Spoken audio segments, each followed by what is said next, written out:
نہ چاہتے ہوئے بھی قرآن بندے کے اوپر اثر انداز ہوتا ہے۔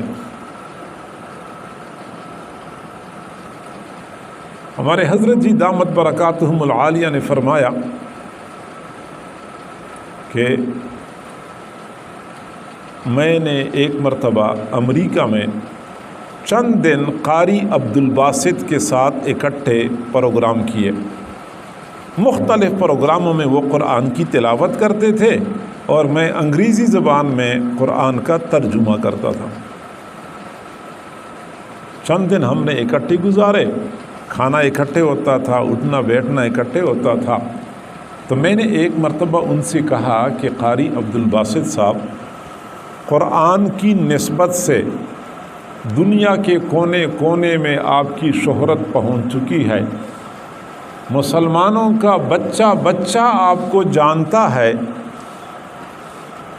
کیا آپ نے اپنی زندگی میں قرآن کا کوئی معجزہ دیکھا ہے؟ تو انہوں نے مجھے کہا کہ میں آپ کو قرآن کی کیا معجزات سناؤں گا اور بتاؤں گا۔ ایک واقعہ آپ کو بتاتا ہوں۔ تو قاری عبدالباسط نے کہا کہ یہ اس زمانے کی بات ہے جب روس میں سوشلزم کا نظام زوروں پہ تھا، اور یہ وہ زمانہ تھا جب روس میں مدارس استبل اور گوداموں میں تبدیل ہو گئے تھے، مساجد کو سینما گھروں میں تبدیل کر دیا گیا تھا، قرآن پڑھانے پر پابندی تھی، اپنے بچے کا اسلامی نام رکھنا بھی جرم تھا، سختی تھی، اذان ممنوع، قرآن کی تلاوت ممنوع، قرآن کا نسخہ گھر میں رکھنا جرم تھا۔ فرماتے کہ یہ وہ زمانہ تھا۔ مصر کا جو بادشاہ تھا جمال عبد الناصر، وہ روس چلا گیا اپنے سرکاری دورے پہ۔ تو روس کے حکمرانوں نے جمال عبد الناصر سے کہا کہ ہمارا یہ سوشلزم کا نظام آپ قبول کر لیں، ہم آپ کے ساتھ مدد بھی کریں گے، آپ کا ملک بڑا ترقی کر لے گا۔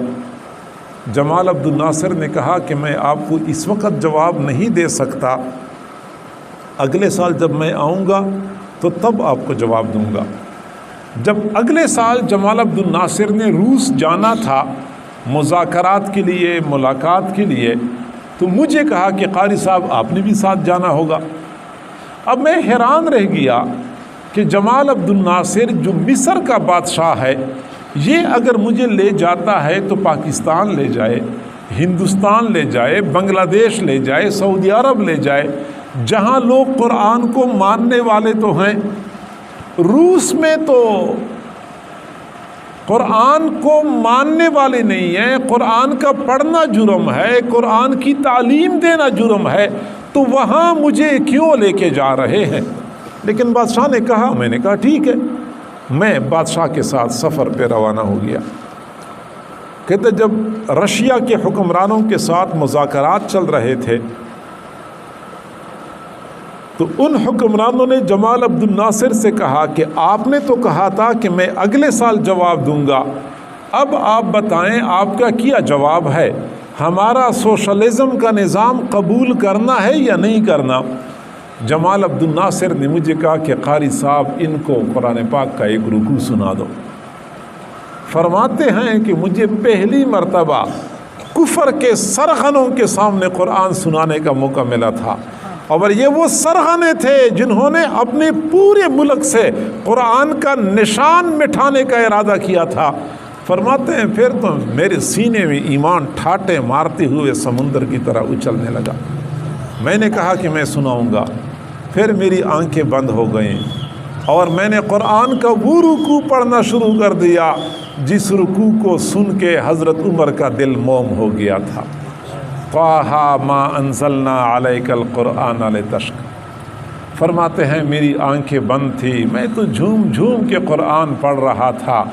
جب میری آنکھیں کھلی، قرآن کی تلاوت ختم ہو گئی، مجھے اندازہ ہو گیا کہ میری آنکھوں سے آنسو جاری ہیں، پہلے تو مجھے پتہ ہی نہیں تھا۔ پھر میں نے سائٹ پہ جمال عبد الناصر کی طرف دیکھا، جمال عبد الناصر بھی رو رہے تھے۔ میں حیران رہ گیا کہ رشیا کے وہ حکمران جو میرے سامنے بیٹھے ہوئے تھے ان کی آنکھوں سے بھی موٹے موٹے آنسو گر رہے تھے۔ یہ قرآن ہے، یہ معجزہ ہے، یہ سب سے زیادہ بہتر انداز سے پڑھا جاتا ہے۔ آزاد کشمیر کے ایک مولانا صاحب کا ایک مضمون میں نے خود رسالے میں پڑھا۔ وہ کہتے ہیں کہ حضرت مولانا سید عطاء اللہ شاہ بخاری رحمۃ اللہ علیہ جب کشمیر آتے تھے تو کبھی کبھار میرے گھر میں ٹھہرتے تھے، مجھے خدمت کا موقع ملتا تھا۔ ایک مرتبہ وہ ہمارے پاس آئے، ٹھہرے ہوئے تھے۔ رات سونے سے پہلے میں نے حضرت شاہ صاحب رحمۃ اللہ علیہ کے کمرے میں پانی کا لوٹا رکھا کہ تہجد کے لیے اٹھیں گے تو وضو کرنا ہوگا، اور تہجد کے لیے مصلی بھی رکھا۔ حضرت شاہ صاحب اپنے کمرے میں سو گئے بیٹھک میں اپنے کمرے میں سو گیا۔ فجر کی آذانیں جب ہو گئیں تو میں نے سوچا کہ میں جا کے پتہ کر لوں شاہ صاحب کو کسی چیز کی ضرورت ہو۔